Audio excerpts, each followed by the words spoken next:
বৈচিত্র্যের মধ্যে ঐক্যই ভারতবর্ষের অন্যতম পরিচয় বললেন ত্রিপুরার মুখ্যমন্ত্রী ডক্টর মানিক সাহা।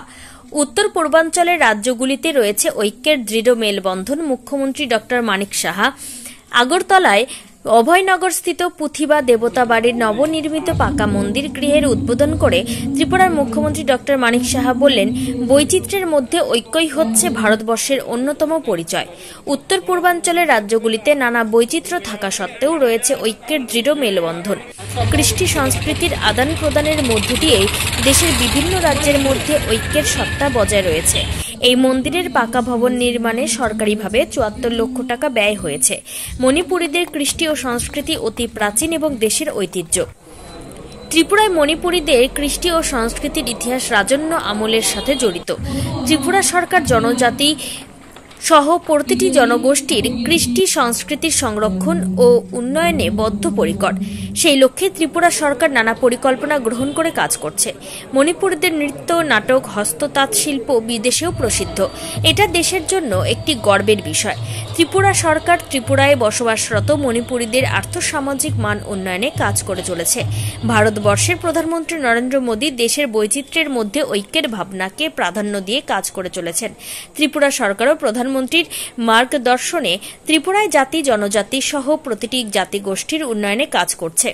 অনুষ্ঠানে বিশিষ্ট অতিথি হিসেবে উপস্থিত ছিলেন মণিপুরের রাজ্যসভার সাংসদ লেইসেম্বা সানাজাওবা, মণিপুরের প্রাক্তন মন্ত্রী তথা বর্তমান বিধায়ক সুচিন্দ্র মেইতেই, পুথিবা ওয়েলফেয়ার ও কালচারাল সোসাইটির সম্পাদক দীপক কুমার সিনহা, আগরতলা পুর নিগমের মেয়র তথা বিধায়ক দীপক মজুমদার, পশ্চিম ত্রিপুরা জেলার জেলাশাসক ডক্টর বিশাল কুমার সহ অন্যান্য বিশিষ্ট ব্যক্তিগণ।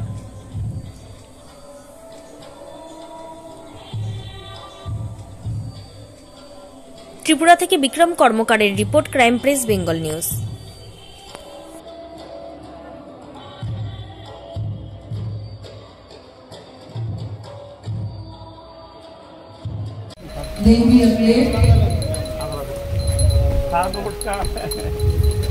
আমাদের আজকে পুথিবা দেবতা বাড়ি মন্দিরের মণিপুরি পাগড়ি দিয়ে মণিপুরীদের ঐতিহ্য এবং গর্ব প্রয়োগ দ্বারা আজকের অনুষ্ঠানের প্রধান অতিথি এবং উদ্বোধককে আমরা বরণ করে নিয়েছি।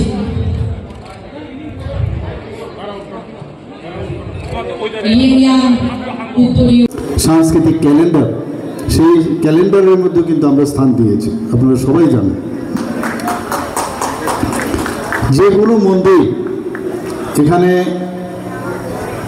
মন্দিরের যে আসল যে রুট এবং তার এই মন্দিরের উপর যে বিশ্বাস এবং আধ্যাত্মিক যে শক্তি, শুধু তাই নয়, এতে করে আমাদের ঐক্যের যে প্রতিচ্ছবি সেটা কিন্তু এখানে পরিলক্ষিত হয়।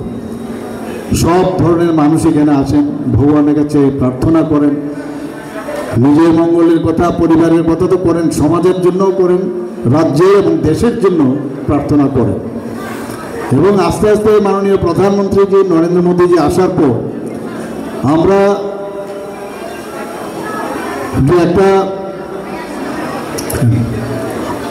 আস্তিকের পরিবেশ আবার পুনর্জাগরণ এখানে হয়েছে। আপনারা সবাই যে রাম মন্দির থেকে আরম্ভ করে যে পুরনো যে আমাদের ঐতিহ্য, আমাদের যে রুট, আমি যেটা বললাম বিশ্বাস, সেগুলো মাননীয় প্রধানমন্ত্রীজির হস্তক্ষেপে আবার নতুনভাবে পুনর্জাগরণ হচ্ছে। মানুষের মধ্যে এখন আস্তিকের ভাবনা আরও প্রকট করে সেটা দেখা যাচ্ছে, সেটা বলার অপেক্ষা রাখে না। আমাদের যে প্রত্যেকটি জাতিগোষ্ঠী আমরা যদি দেখি, সেটা কিন্তু তার পরিচয়, তার এই ধরনের যে সংস্কৃতি, তার মধ্যে কিন্তু এই জাতিগোষ্ঠীর পরিচয় পাওয়া যায়। আমাদের ত্রিপুরা, আমি গর্ব করি, বহু জায়গায় বাইরেও অনেক সময় বিভিন্ন কারণে আমার যেতে হয়, সেখানেও আমি বলি we are very much proud of our Tripura. এরকম একটা জায়গা যেখানে সব ধর্মের বিভিন্ন ডাইমেনশনাল বহু মিশ্র সংস্কৃতির যে ত্রিপুরাতে বসবাস, আমরা চেষ্টা করছি যে আমরা যাতে একসাথে আমরা থাকতে পারি এবং ইউনিটি ইন ডাইভার্সিটির একটা প্রকৃত অর্থে আমি বলতে পারি যে একটা যদি বলি যে নিদর্শন ত্রিপুরাকে নিয়ে আমরা সেটা কিন্তু বলতে পারি সারা ভারতবর্ষের মধ্যে। অনেক সময় আমরা জানি আমরা যেভাবে এখন কাজ করছি, সবকা সাথ সবকা বিকাশ, বিশ্বাস আর তার প্রয়াস, সেই মূল মন্ত্রে আমরা যাচ্ছি এবং সবাইকে নিয়ে চলার যে একটা ইচ্ছা আমরা করছি। কিন্তু আমরা জানি ভালো কাজ করতে হলে অনেকে নিন্দুকদের সমস্যা হয়। সেই জায়গায় দাঁড়িয়ে আমরা প্রতিনিয়ত চেষ্টা করছি যাতে এখানে অশান্তির সৃষ্টি না হয়, আমাদের মধ্যে মেলবন্ধন যেন আরও বেশি সুদৃঢ় হয়।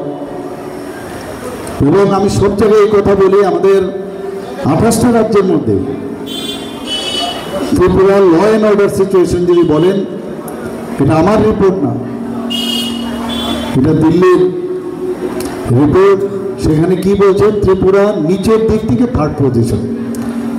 তো আমরা চেষ্টা করছি এবং এই ধরনের সাংস্কৃতিক যে আদান প্রদান, তাতে করে কিন্তু আমাদের এর মধ্যেই কিন্তু আমাদের ইউনিটিটা সেখানেই লুক্কায়িত।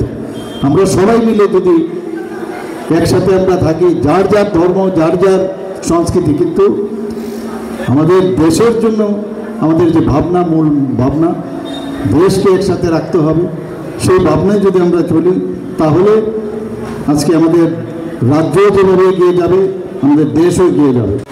আমার পূর্ববর্তী বক্তা বলেছেন যে প্রতিভা দেবতা বাড়ি এখানে রাজন্য আমলে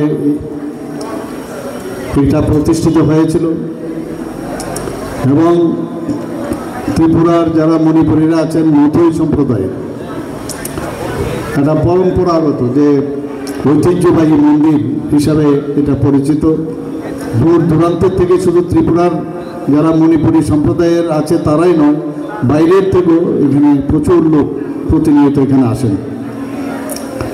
এবং সবচেয়ে বড় যে বিষয়, সেখানে জাতি, জনজাতি, ধর্ম, বর্ণ নির্বিশেষে সবাই এখানে কিন্তু আসেন।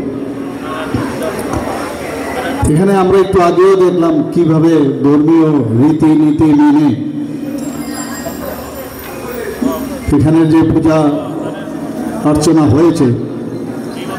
এবং আমরা রাজ্য সরকারের তরফ থেকে আমরা চেষ্টা করছি, এখানে দাবি রাখা হয়েছে যেন আরও বেশি ওনাকে আর্থিকভাবে সাহায্য করা যায় এবং সপ্তাহব্যাপী এই যে লাই হারা হোক এই যে উৎসব, সেটা ওনারা প্রতি বছর এখানে করেন। এবার যেহেতু নতুন মন্দির হয়েছে, আগামী দিন আরও